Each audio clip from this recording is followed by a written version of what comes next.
What's up guys, it's Doug from Long Beach Custom Baggers. So today we're going to try something new. We're going to start documenting some things that maybe can help you with the process of doing installs yourself, so you don't have to spend too much money on, paying someone else to do this for you. Today what we're going to do is do a wheel package install. We're going to start with the front. We have a 2002 Road King, and so some of the tools that you will need is going to be a size 10 12-point socket. This tool here is going to help you remove the 2 caliper bolts on each side, one on the right, one on the left. It's a total of 4 bolts. This socket is going to help you remove it. Make sure you use the right tool, because if you strip this, which I've done many years ago, it becomes a nightmare. You lose all day trying to solve that problem. Make sure it sits in there nice and flush, there's no movement. That's the tool you'll need. Then you're going to need a 1/2-inch socket. This 1/2-inch socket is going to help you remove this bottom sleeve that basically holds the axle in place. 2 bolts here on the bottom. Fits just perfect. Make sure you use the right size. Then you have this 3/4 inch socket, which is going to help you remove the axle nut on the left side. Okay. Another tool you'll need is an Allen wrench, 1/8. They all vary because these axle covers have these very difficult small screws to get to. Sometimes they're big, sometimes they're small, sometimes they strip. So be patient, be gentle, and don't try to force it, because if you put a tool in there that doesn't work and you strip it, you're gonna have to struggle trying to get that axle cover off. Something that you also want to keep in mind is you only have to remove the left side axle cover. The right side, which is this side, you can leave this on because the axle is gonna slide right on out and you don't have to mess with this axle cover. You also will need some blue Loctite. This blue Loctite works well for the rotor bolts. Try not to use the red Loctite. It's gonna become a nightmare for you to remove later on. Blue Loctite, and just a little bit, just on the tips of the bolts. We'll show you how to do that in a few. And then you also wanna make sure that when you remove the axle, you completely clean it up and you apply some brand new anti-seize. We'll also show you that as well. Last but not least, 2 zip ties. 2 zip ties are gonna help you zip the caliper to something safe, to where the caliper isn't swinging around, hitting your fender, and it's secured possibly to your crash bars, and it stays in one place.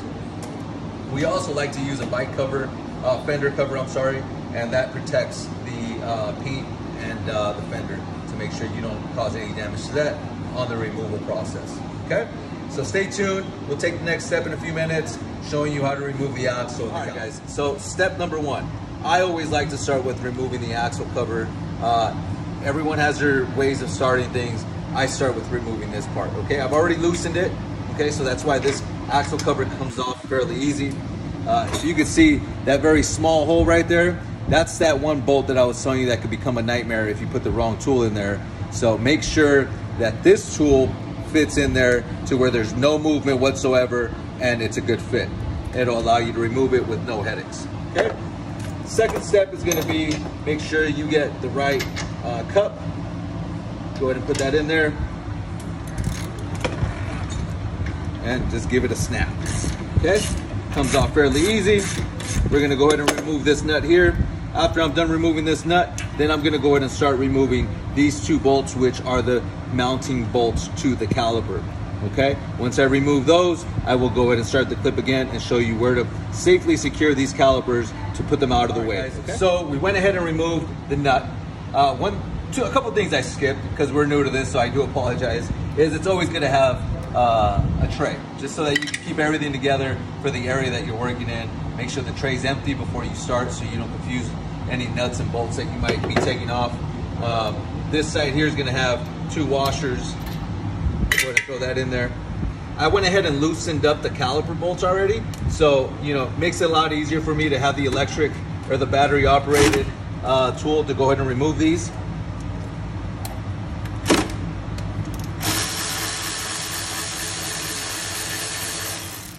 The big one always goes on top, so just FYI, maybe sometimes you might want to take a picture until you get used to knowing where bolts go, but the big one, the long one, goes on top, and down at the bottom you'll find the shorter one.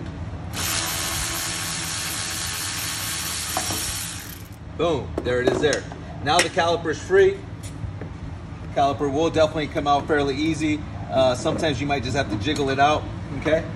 what I like to do is put a zip tie through the bolt or the hole where the bolt would go, and then just zip tie it to the crash bar, and that'll definitely keep it out of place. So we went ahead and removed the caliper on both sides. We're on the right side of the bike. We already removed this side. The left side was where we videotaped, and you got that on tape. Calipers are free, calipers are secure. Next step is, let's remove this bottom cap here, or just loosen it. There's really no need for you to go ahead and completely remove it, because all you need to do is free up the axle so that it can slide through. Okay, so that can leave, you can leave that there hanging, all right? Another part that I did forget to mention is you will need to have a mallet, okay? The mallet will help you, is gonna help you push the axle through, okay? Just a couple gentle hits. If for whatever reason it's giving you a hard time, is because there's too much pressure on the wheel. So you might want to just jack it up to where the wheel sits off the ground. That'll allow the pressure to be relieved from the axle to where you can just go ahead and pull the axle straight out, okay? The parts that you just heard fall are gonna be the spacers, okay? One spacer on each side. This spacer goes on this side, which will be the right side. This axle, as you can see, pretty clean. Could possibly use a little bit more anti-seize. Right, so we went ahead and removed the axle. The bike, as you can see, is no longer attached to the wheel. The wheel is free, okay? Now it's time to jack the bike up so that we have enough clearance to go ahead and pull that tire and rim out from underneath the fender. One thing that we didn't mention, but you kind of always want to make sure if you're going to work on the front of the bike, to have the jack as close as possible to the front, because if you have it towards the back, it's going to lift the back up, and then you're going to struggle trying to lift the front, okay? So at this point, we're going to jack it up pretty good size or height to go ahead and remove that tire from there. We right now have it on a condor, which kind of makes it a little bit easier to keep the bike straight and remove the wheel. All right, guys, so we're halfway there. We're almost done, almost, okay? We are going to install the rotor and the rotor bolts, okay? As I mentioned to you earlier, we're going to use some blue Loctite, okay? And you're also going to use a T40. You know, I got a buddy of mine that was cracking jokes telling me I used some cheap tools, so I ended up going to Snap-on, or Snap-on came here, and we ended up getting a little bit better tool, because this tool is used a lot here at the shop, and with so much torquing, it tends to break. So this is a Snap-on T40 tool that's going to allow me to screw this bolt in, okay? The amount of and I'm sorry, I got a brain fart. Thread Loctite, blue Loctite, just a tip, not too much. You don't need to drench the whole tool, or I'm sorry, the whole bolt. Just a tip, okay? And then you want to just kind of get it in there, you know, hand screw it at least halfway through to make sure that, you know, it catches the thread, it's not going in sideways, and you don't strip anything. All right, guys, so I went ahead and put all 5 in, okay? They're not all screwed in at the same time, but they're all secured in. Now it's time to kind of do it at a cross, you know, to tighten them down. So I'm not here spinning around. I'm gonna use my tool here that's gonna help me get them in a little bit quicker.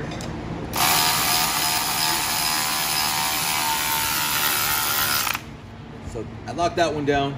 Now I'm gonna cut across this direction, and I'm gonna do this one. Then cut across this direction. This direction.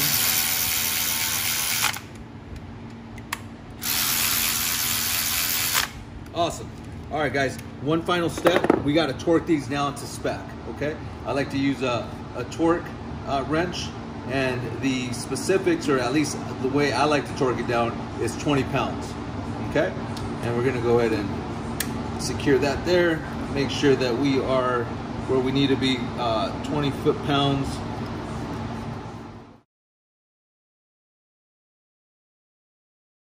All right, guys, so we went ahead and installed one side of the rotor. This is a dual disc bagger wheel, so both sides are gonna have an area where you're gonna need to put 2 rotors on. I forgot to kind of point out, make sure that when you do install the rotors, you put it with the socket going outward facing you, so basically meaning that the bolt is gonna sit flush in this groove right here, okay? Because if you put it in backwards to where the bolt doesn't sit in, you're gonna have problems. It's not gonna fit right.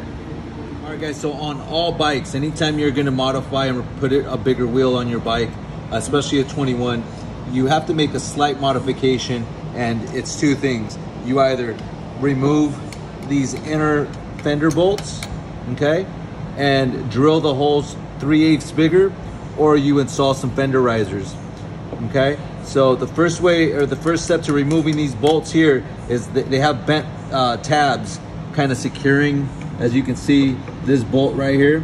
We got to unbend these. Best way to do that, flathead screwdriver, wedge it in between the bolt.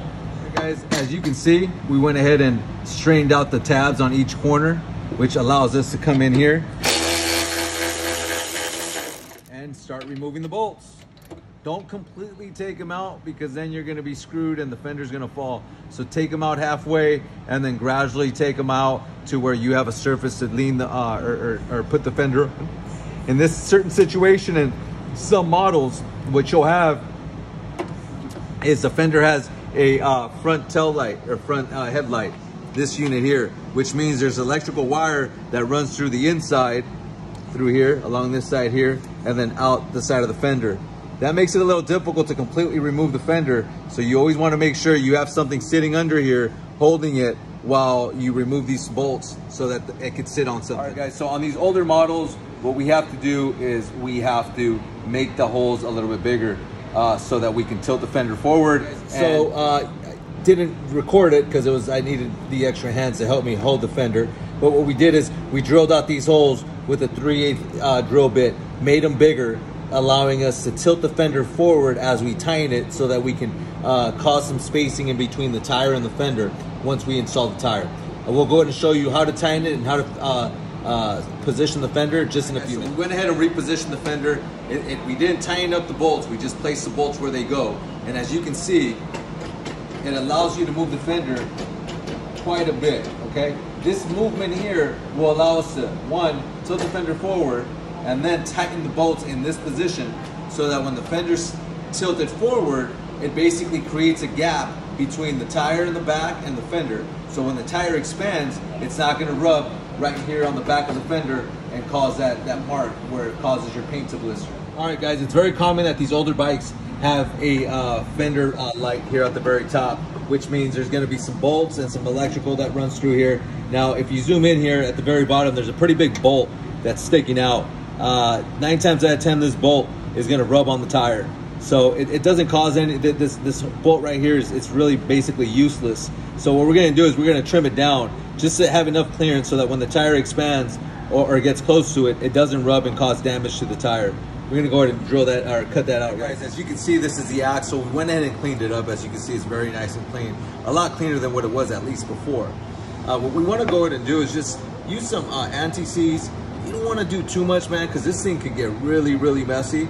But you definitely want to be able to get enough on there to do the job. Keep it nice and lubricated throughout the years. And so what we're going to do is just use this amount here, spread it out to where it's just not globbed on there, all throughout the entire axle.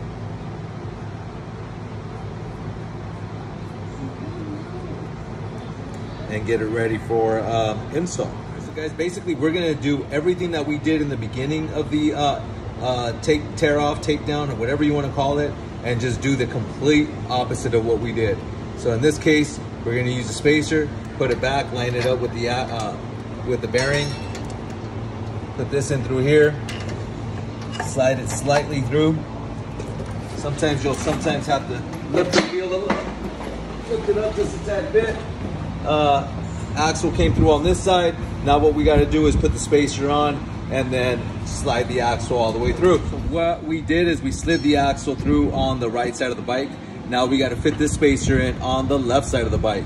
Now, as you can see, the spacer has some rivets on this side, not on this side. Now these little cuts will go against the bearing side.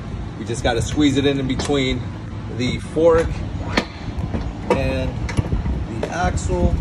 Goes right on in. And then at this point, you'll be able to use your mallet and then hammer it in through the other side.